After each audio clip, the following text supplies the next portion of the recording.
Alléluia. Dieu tout-puissant,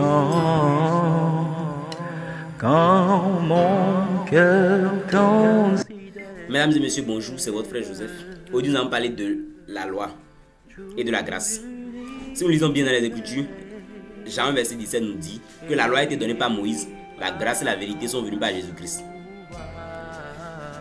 Et la loi est donnée seulement pour Israël, alors que la grâce est pour toutes les autres nations. Donc la loi concerne les Juifs, alors que la grâce c'est pour toutes les autres nations. C'est pourquoi la Bible nous dit dans Psaume 147 verset 19 à 20 que le Seigneur a donné ses ordonnances et sa loi à Israël. Il n'a pas fait de même pour toutes les autres nations. Donc la loi est pour Israël. Et la loi est venue, comme je le dis, afin que nous reconnaissons que nous sommes coupables envers Dieu, respecter tout ce qui est dans la loi. Et effectivement, personne n'a pu. Et le Seigneur Jésus-Christ est venu afin de nous racheter de cette loi.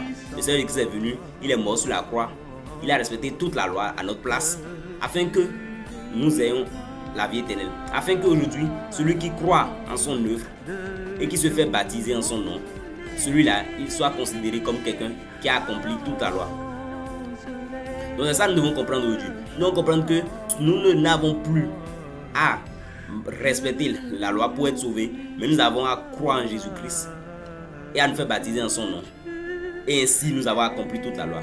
Puisque aujourd'hui, plusieurs personnes sont embrouillées quand ils lisent Matthieu 5, verset 17, où Jésus dit qu'il n'est pas venu pour abolir la loi, mais il est venu pour l'accomplir. Effectivement, le Seigneur n'est pas venu pour supprimer la loi, mais pour dire ne respectez plus la loi, ne respectez plus la loi. Le Seigneur est venu et il a respecté tout ce qui est dans la loi.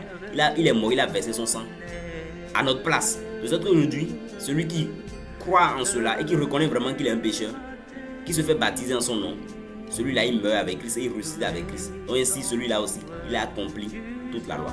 C'est pourquoi la Bible nous dit dans Galates 3, versets 24 à 25, que la loi était comme un pédagogue qui nous a conduits vers Christ. Que depuis que la foi est venue, nous ne sommes plus sous ce pédagogue. Donc nous ne sommes plus justifiés par la loi, nous qui croyons en Jésus-Christ. Mais nous sommes justifiés par la foi.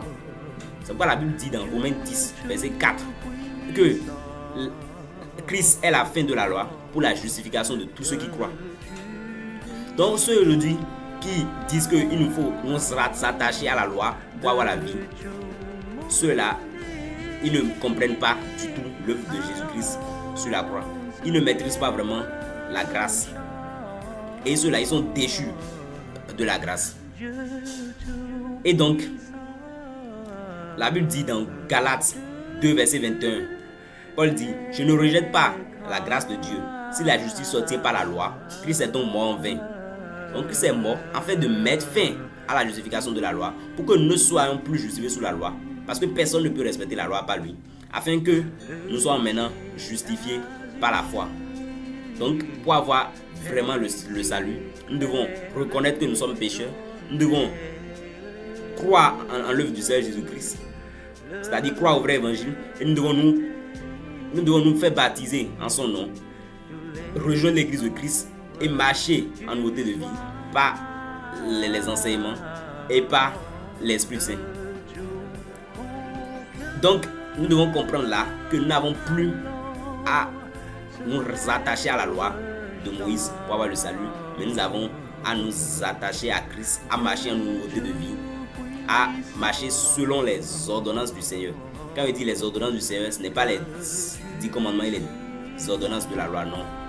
Parce que le Seigneur aussi a vraiment ces ordonnances. Le Seigneur nous recommande à marcher selon sa volonté, à marcher selon l'esprit, à marcher selon la charité. Et il y a plusieurs versets, plusieurs passages de la Bible où l'apôtre Paul montre vraiment les fruits qu'un chrétien doit avoir. Donc c'est selon les enseignements bibliques, selon les exhortations, selon l'Esprit Saint que nous pouvons marcher en nouveauté de vie. Je dis ça parce qu'aujourd'hui, il y a plusieurs faux enseignements qui circulent dans le monde, soit disant que comme le Seigneur a accompli toute la loi à notre place et que comme nous repentons, que nous croyons vraiment au Seigneur Jésus-Christ et que nous nous faisons baptiser en son nom, nous n'avons plus besoin de prêter attention à notre corps, que nous avons la vie éternelle, donc nous pouvons faire tout ce que nous voulons. Non, nous devons marcher en nouveauté de vie si nous sommes vraiment des enfants de Dieu. C'est pourquoi Paul dit que pécherons-nous parce que nous sommes sous la grâce? Loin de là. Que nous qui sommes morts au péché, comment pouvons-nous encore marcher selon le péché? Donc c'est à cause du péché que Jésus est venu, il a souffert pour nous, afin que nous ne soyons plus vraiment sous ce péché-là. Vraiment, afin que nous ne soyons plus esclaves du péché. Donc lorsque nous croyons en Jésus-Christ et que nous nous repentons et que nous nous faisons baptiser en son nom, nous sommes délivrés du péché. Nous recevons l'Esprit Saint qui nous aide à marcher en nouveauté de vie. Je vous remercie.